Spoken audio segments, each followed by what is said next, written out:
नमस्कार, मी डॉक्टर बालाजी. तर आजचा आपला व्हिडिओ त्या मैत्रिणींसाठी ज्यांना पीसीओएसनी ग्रासलं. त्यांचं म्हणणं असतं की आम्ही डॉक्टरकडे जातो, पीसीओएस म्हटलं की आमचं बोलणंच ऐकून घेत नाही. आम्हाला लेक्चर द्यायला सुरू करतात, वजन कमी करा, डायटिंग करा, व्यायाम करा. तुमच्यासोबतही असं होतं का? तर अजिबात काळजी करू नका. आज मी तुम्हाला साध्या सोप्या भाषेत समजावून सांगणार आहे पीसीओएस म्हणजे नेमकं काय आणि का तुम्हाला हे सर्व सल्ले ऐकायला मिळतात. पीसीओएस म्हणजे नेमकं काय? पीसीओएसचा लॉंग फॉर्म आहे पॉलिसिस्टिक ओव्हेरियन सिंड्रोम. आधी त्याला पीसीओडी म्हणायचं, पण हल्ली पीसीओएस हे नाव आहे. पीसीओएस ची प्रमुख लक्षणे काय आहेत? तर 3 महत्वाची लक्षणे तुम्ही लक्षात ठेवायला हवी. पहिलं, मासिक पाळी अनियमित होणे. दुसरं, चेहऱ्यावरती पुरळ किंवा मुरूम येणे. आणि तिसरं म्हणजे चेहऱ्यावरती अनावश्यक केस येणे. तर हे तिन्ही एकाच वेळी असायला पाहिजेत का? हे जरुरी नाही. आणि ही तिन्ही लक्षणे जर असतील, पाळी नियमित नसेल, चेहऱ्यावरती पुरळ, अति केस येत असतील चेहऱ्यावर, याचा अर्थ 100% तुम्हाला पीसीओएस आहे का? असं देखील नाही. कारण बरेच असे हॉर्मोनचे बिघाड असतात, बरेच वेगवेगळे आजार असतात ज्याच्यामध्ये ही लक्षणे दिसू शकतात. इथे रोल येतो एंडोक्रायनॉलॉजिस्ट, हॉर्मोन एक्सपर्ट. तर सर्वात आधी तुम्ही तुमचं निदान निश्चित करणं गरजेचं आहे.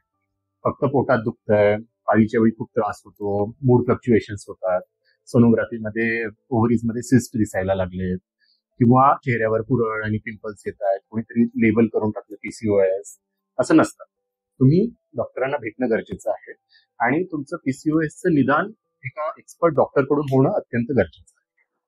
तर हा पीसीओएस होतो कशामुळे, याची कारणे काय आहे? तर आपण पाहू. सगळ्यात आधी महत्वाचं कारण म्हणजे अनुवंशिक, जेनेटिक.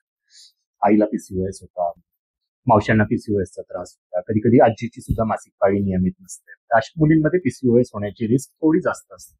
बरं, पीसीओएसच त्यांच्यामध्ये असणं गरजेचं नाही. आई वडिलांमध्ये डायबिटीज असेल, वजन जास्त असेल, किंवा कमी वयामध्ये त्यांना हार्टचे प्रॉब्लेम झालेले असतील, तरी सुद्धा मुलीमध्ये पीसीओएसची रिस्क वाढते. बरं, हे झालं जेनेटिक. आता आपण दुसरा स्पेक्ट्रम पाहू की आपल्या आजूबाजूच्या सराउंडिंगचा सुद्धा इफेक्ट असतो, ज्याच्यामुळे मुलींना पीसीओएसची रिस्क वाढते. आता ते काय? ते म्हणजे आपला आहार, जंक फूड खाणं, किंवा अनहेल्दी लाईफस्टाईल, शारीरिक कसरत न करणं, फिजिकल ऍक्टिव्हिटी कमी करणं, खूप अतिप्रमाणात स्ट्रेस घेणं, या सर्व गोष्टी सुद्धा पीसीओएसला कारणीभूत असू शकतात. पण मग हे वजन कमी करा, वजन कमी करा, असं डॉक्टर का म्हणतात? तर याच्या मागे सुद्धा एक कारण आहे. ही जी 3 प्रमुख लक्षणे आपण आता डिस्कस केली, हे सोडून अजून एक लक्षण जे आमच्या निदर्शनास येतं, म्हणजे ऍज अन एंडोक्रायनॉलॉजिस्ट आम्ही पुष्कळ पीसीओएसचे पेशंट्स पाहतो. त्याची टिपिकल हिस्ट्री या मुली देतात. तर त्या काय म्हणतात, 10वी पर्यंत सगळं छान होतं, व्यवस्थित होतं, मग 11वी-12वी पासून थोडे थोडे पिरियड्स इरेग्युलर व्हायला लागली, मग नंतर 12वी नंतर तर खूपच झालं, अति होऊन गेलं, खूप त्रास वाढलाय, माझा त्रास एवढा झालाय की कुणाला कळूच शकत नाही. तर ही टिपिकल हिस्ट्री. बरं, असं का होतं? मग आम्ही विचारतो, ठीक आहे, मग 10वी-12वी पर्यंत तुझं वजन किती? त्या सांगतात, मी होते माझे 40-50 किलो पर्यंत होते, 11वी-12वीला 60 किलोची झाले, 12वी नंतर थोडा स्ट्रेस वाढला, खाण्याच्या सवयी बिघडल्या, म्हणून 70ची झाले. तर मग ही टिपिकल हिस्ट्री वजन वाढीसोबत जेव्हा लक्षणे वाढतात आणि जेव्हा मग मुलगी कसरत करते, व्यायाम करते, व्यवस्थित आहार घेते आणि वजन कमी करते, तर तिचा त्रास सुद्धा कमी व्हायला लागतो. हळूहळू तिची मासिक पाळी 60 दिवसांची असते, ती बरोबर 35 दिवस 30 दिवसांवरती येते, चेहऱ्यावरचे पुरळ कमी होतात, फोड येणं कमी होतात, मूड चांगला राहायला लागतो. तर हे जे वाढत्या वजनासोबत हे जे रिलेशन आहे या लक्षणांचं, हे सुद्धा आम्हाला सांगतं की मोस्ट प्रोबॅबली पीसीओएस आहे. तर पीसीओएसच्या लक्षणांपैकी वजन वाढीसोबत त्याचं रिलेशन. बरं, तुम्ही म्हणाल काही पेशंट तर खूप बारीक असतात, 50 किलोची मुलगी आहे तरी पण तिला पीसीओएस सांगितलंय. तर हे यामुळे होतं की तिचं आधीचं वजन 50 पेक्षा मग खूप कमी असेल, तिच्या शरीराची थ्रेशोल्डच कमी असणार. म्हणजे एखाद्या मुलीला 1 किलो चरबी साठल्यानंतर जो त्रास होतो, तो होऊ शकतो तिला पाव किलो चरबीवरतीच तिला तो त्रास सुरू झाला, 200 ग्राम चरबी वाढली आणि ती सुद्धा तिच्या शरीराला सहन झाली नाही, किंवा तिला हा त्रास सुरू झाला. तर व्यक्तिनुसार हे पीसीओएसची लक्षणे बदलतात. त्यामुळे उपचार सुद्धा आम्ही इंडिव्हिज्युअलाइज्डच देतो.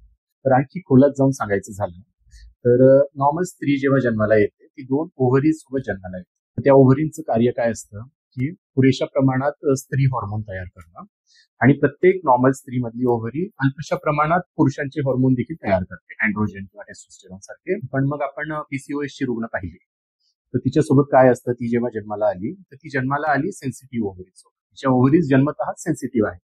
आता सेन्सिटिव्ह म्हणजे कशाला सेन्सिटिव्ह? तर फॅटला किंवा ऍडिपोज टिश्यूला. त्यामुळे जसं जसं तुमच्या शरीरात फॅट वाढतं तसं तसं मग या सेन्सिटिव्ह ओव्हरीज अपसेट व्हायला लागतात. आणि अपसेट झाल्यावर त्या काय करणार, त्या त्यांचं कार्य व्यवस्थित करणार नाही. मग त्या स्त्री हॉर्मोन थोडं कमी करतात आणि पुरुष हॉर्मोन जास्त करायला लागतात. मग आपल्याला दिसतं मासिक पाळीची अनियमितता, चेहऱ्यावरती केस येणं, पुरळ येणं, हे सगळं.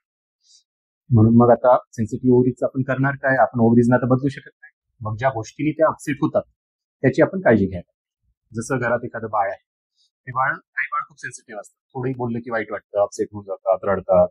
मग आपल्याला माहिती असतं त्यांना ही गोष्ट चालत नाही, मग आपण काय करतो, ती गोष्ट टाळतो. तसंच तुम्हाला तुमच्या ओव्हरी सोबत करायचं. तुमच्या ओव्हरीज आहेत सेन्सिटिव्ह, त्यांना फॅट चालत नाही, मग काय करायचं, फॅट कमी करायचं किंवा फॅट अवॉइड करायचं. सोबत तर पीसीओएस साठी तपासण्या कुठल्या कुठल्या करायच्या, पीसीओएस पूर्णपणे बरा होतो का, पीसीओएसच्या स्त्रिया गर्भधारणा करू शकतात का, या सर्व गोष्टी आपण पुढच्या व्हिडिओजमध्ये जाणून घेऊ. तुमच्या आजूबाजूला कुणी मैत्रिणी किंवा तुमच्या बहिणींना पीसीओएसचा त्रास किंवा ही सर्व लक्षणे असतील तर त्यांच्यासोबत हा व्हिडिओ नक्की शेअर करा. नमस्कार.